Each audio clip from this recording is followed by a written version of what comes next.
মাগুরায় নির্যাতনের শিকার শিশুটি মারা গেছে। ইন্না লিল্লাহি ওয়া ইন্না ইলাইহি রাজিউন। প্রধান উপদেষ্টা গভীর শোক প্রকাশ করেছেন। আসামিদের দ্রুত বিচারের আওতায় নিয়ে আসার নির্দেশ দিয়েছেন তিনি। শিশুটির মৃত্যুর তথ্য প্রেস বিজ্ঞপ্তির মাধ্যমে নিশ্চিত করেছে আইএসপিআর।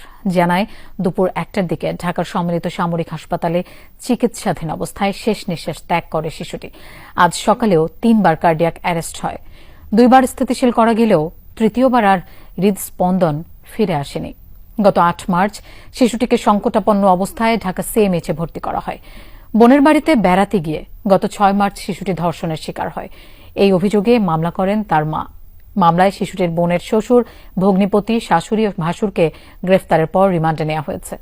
বাংলাদেশ সেনাবাহিনী শিশুটির বিদেহী আত্মার মাগফিরাত কামনার পাশাপাশি শোক সন্তপ্ত পরিবারের প্রতি গভীর সমবেদনা জানিয়েছে।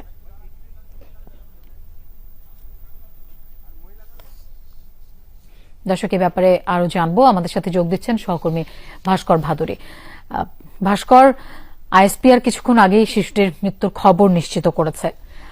এই ব্যাপারে নতুন কোনো তথ্য আছে কিনা আপনার কাছে? লোপা, প্রথমে মাগুরা জেলা হাসপাতাল, তার পরবর্তীতে ফরিদপুর জেলা হাসপাতাল, তারপরে ঢাকা মেডিকেল কলেজ হাসপাতাল এবং সবশেষ সিএমএইচে সম্মিলিত সামরিক বাহিনীর যে হাসপাতাল রয়েছে সেখানে দেশের বিশেষজ্ঞ চিকিৎসকরা দেশের সর্বোচ্চ চিকিৎসাটা দিয়েও 8 বছরে আসিয়াকে কিন্তু বাঁচানো সম্ভব হয়নি।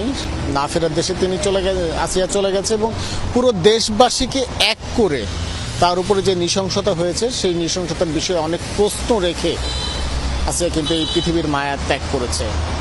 আইএসপিআরের পক্ষ থেকে বলা হয়েছে দুপুর আজ 1টায় আসিয়ার মৃত্যুর খবরটি তারা নিশ্চিত করেছেন। এবং আমরা যদি গতকালের ঘটনাটার দিকে লক্ষ্য করি, লোপা, গতকালও আসিয়ার 3বার তার হার্ট অ্যাটাক হয়েছিল এবং স্ট্রোক হয়েছিল এবং পরবর্তীতে আজকে সকালে কিন্তু আরও 2বার এই একই ধরনের তার শরীরের যে সমস্যা, সেই নানা ধরনের জটিলতার মাঝে এই সমস্যাগুলো দেখা যায়। এবং সবশেষ তাকে সিপিআর পদ্ধতিতেও ট্রাই করা হয়েছিল, যে সিপিআর পদ্ধতি দুপুর 12টার সময় ট্রাই করার পর তার একবার জ্ঞান ফিরেছিল, কিন্তু সবশেষ যে স্ট্রোকটি হয়েছিল সেখানে সিপিআর পদ্ধতি ট্রাই করার পরে কিন্তু তার আর জ্ঞান ফিরে নেই।